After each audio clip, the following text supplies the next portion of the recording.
Okay, hi there. My name's Jamil, and welcome to the fourth devlog for Superstar Shooter 16.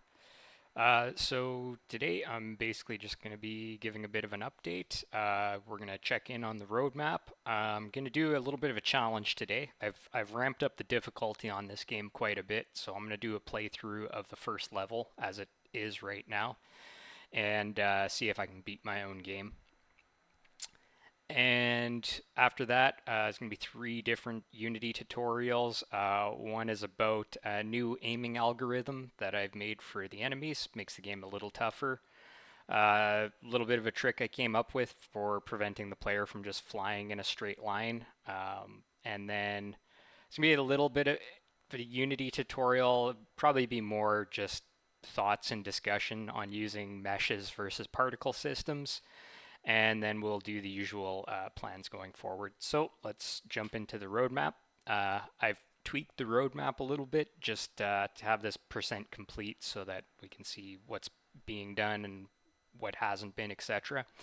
So same as before, the UI improvements are at 99%. I actually know how to get this up to 100% now, so I'll probably pursue that this week, just get it off the plate. So that's one more thing done. Music synchronization, I'm calling completely done. Made some small tweaks this weekend, but it just really nice improvements, and it's definitely good now. Game difficulty balancing, I've started on this. I think I swung things too far in the direction of being too difficult.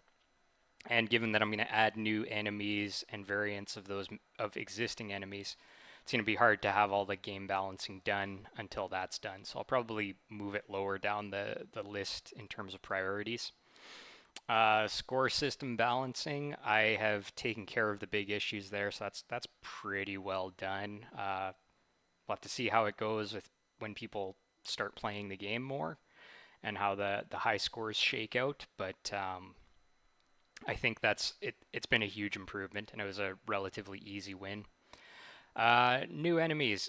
Did not get that started, but made the game balancing, the difficulty balancing improvements. Variants of existing enemies. I've thought about this during some walks and things like that, so I think I know what to do to get this started and do it in an efficient way. Cleaner enemy spawning. I also started thinking about this and even attempted to work on it this weekend. This is going to be one of the trickier things I have to do in this project. It's going to go pretty far down the priority list because I need the new enemies and variants of existing enemies before I can do that in a way that's going to be at all effective.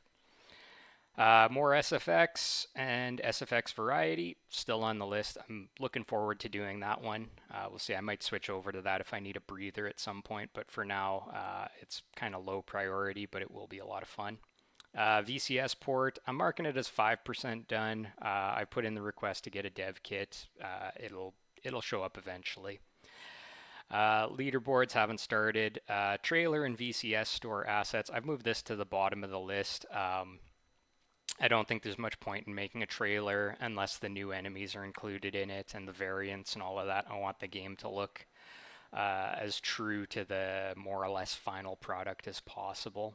And performance upgrades, I've mentioned this before, but I'm very confident on this one that very little will be required in terms of performance upgrades. Okay, it's time for today's challenge. I've made a whole bunch of adjustments to the game's difficulty, so the challenge is to see if I can actually beat level 1. I have pulled it off a few times during testing, but it's not always 100%.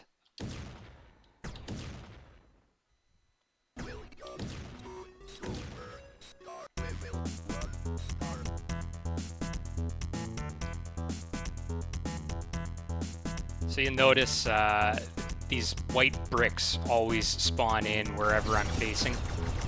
Made the enemies do more damage, very easy fix. Gave the enemies a bit more hit points. Again, another super easy fix. I find the game has to be played a lot more carefully and conservatively now, otherwise it doesn't go well.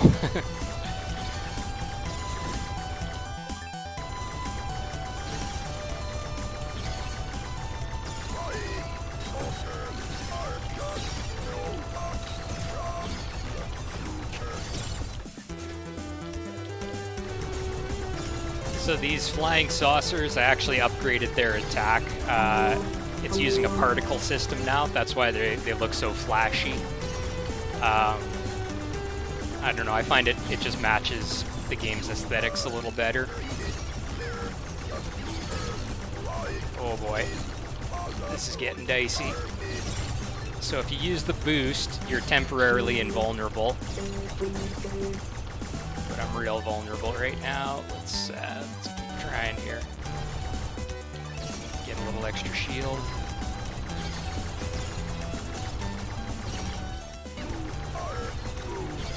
Okay, let's get as far as we can in here.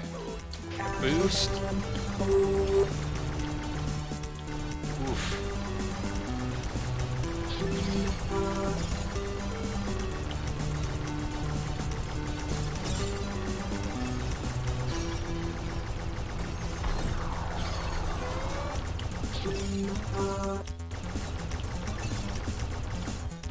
Oh, okay, I made it, but that was quite difficult. Alright, we'll get into some coding and other things here in just a moment. Okay, so let's talk a little bit about how I improved kind of the accuracy of the enemies. This script more or less makes them more likely to actually collide with the player, do damage to the player. So the key to this entire script is probably this method here, target player. This is actually inherited from the old script, the old version of this. So we're basically looking at our player's position. We're looking at their position within the game. And from that, we're subtracting the enemy's position. We're normalizing it and then multiplying it by speed. That basically just means like we're giving the enemy a direction, a velocity, and it's going to fly towards the player. The issue with that is that the player is constantly moving, including they're moving forward kind of in the game, which is along the Z-axis. So the enemy is almost always going to miss. If you think about it, it would fly past the player. So unless they, accidentally crash into it as it's flying past them or something, they're very unlikely to be hit with this script alone. So all I've done to make it more accurate is I've got this recalculate velocity as a I enumerator, like a coroutine, and it basically just keeps calling itself until the enemy goes off screen, at which point it gets sent back into an object pooler. But yeah, it just keeps calling this target player method, which redoes the calculation, it readjusts its course. It's still not super precise, but I would say it's good enough. I've set up a bunch of things in the editor to make life easier, so things like the speed can really easily be adjusted within the editor because I have this range up here, so it basically just gives me a slider so I can adjust the speed of these enemies. I also get a speed randomizer, so if I want to randomly make some enemies faster or slower just to give the game more variety, I can do that. And then this is how often our target player method runs, like how often we're recalculating the enemy's velocity so that it's more likely to crash with the player. So this 0.1f just means it's a float and it's 0.1 seconds essentially. That's going to wrap things up on how I improve the accuracy of these enemies that target the player. Okay, so next up I'm going to talk about a little problem I had before. It was basically that the player could just fly in a straight line and they would often not really bump into anything, or their shields would just recharge and they could just kind of fly straight through the game. Even if they were just shooting as they flew through, they were very likely to make it to the end of the level. So and that's just too easy. So what I've done, you may have noticed in the earlier gameplay, there were these white blocks all the time that I had to fly around and avoid. I call them static blocks. They're basically just blocks with a collider on them. If you crash into them, you take damage. They don't move, they don't do anything particularly clever, but they're in the way to make the game harder for the player. How I've adjusted them is that when they spawn into the game, they're basically being put a little ways off, but they're put in the same path that the player is currently flying. The math behind this is fairly straightforward again. So we're always talking about these vector threes. So, that's an X, a Y, and a Z. We use those for positions and velocities, whatever else. So before we spawn in our static blocks, we calculate the player's X position. And I put a little bit of a randomization on it, just so things are not so obvious that I'm just placing stuff in front of the player. Put a bit of a same thing with the Y position, and then the Z position. We put a bit of a randomization, bit more randomization on the Z position. And then we basically just spawn them in at that position. All of this might look a little complicated. It's because basically Superstar Shooter 16 is using procedural generation, so there's an algorithm that's pulling from a whole bunch of different dictionaries with enemies and items and things like that, and it's randomly putting them into the game. And when an item gets put into the game, then this script kind of gets called, or when an enemy gets put into the game, a script like this would get called. So for all the static blocks, they basically have this script that they follow, which puts them in the path of the player. All right, this next portion is going to be a little tricky to explain, but I'm going to go through it. This is more of a beginner tip. It's one of these things I'm shocked I didn't figure this out sooner. With the UFOs, they shoot bullets at the player. And a misconception I had early on as a Unity dev was that meshes, which basically are just the 3D things you see in the game here. So I'll click on this, and here we have a mesh renderer, and that's basically what's showing this 3D object right here. I thought those had special properties, and they really don't. So you could have a collider for a bullet with no mesh, it would just be invisible, right? The other option is that you could have a collider with a bullet that doesn't have a 3D mesh, but instead you could replace it with a particle system. And that's what I've done, because basically particle systems just look better. They look more interesting. You see this one's like it's pulsating, it's alive.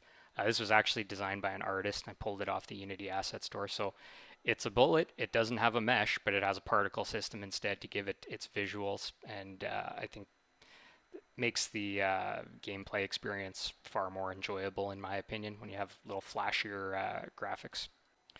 Okay, so what are the plans going forward? So basically for right now, I need to focus on making more enemies, making variants of the existing enemies, and then I'll probably do another rebalancing on the difficulty. Kind of hinted like last video, the game was way too easy. In this video, it's pretty much too hard now. I want to make those first few levels easier, so if I have the enemy variants, I can make them harder and make the beginning enemies easier, and then that'll kind of balance out the whole thing. VCS dev kit will arrive at some point, and I'll promptly be getting on using that because that's pretty exciting for me. That's going to wrap up this video.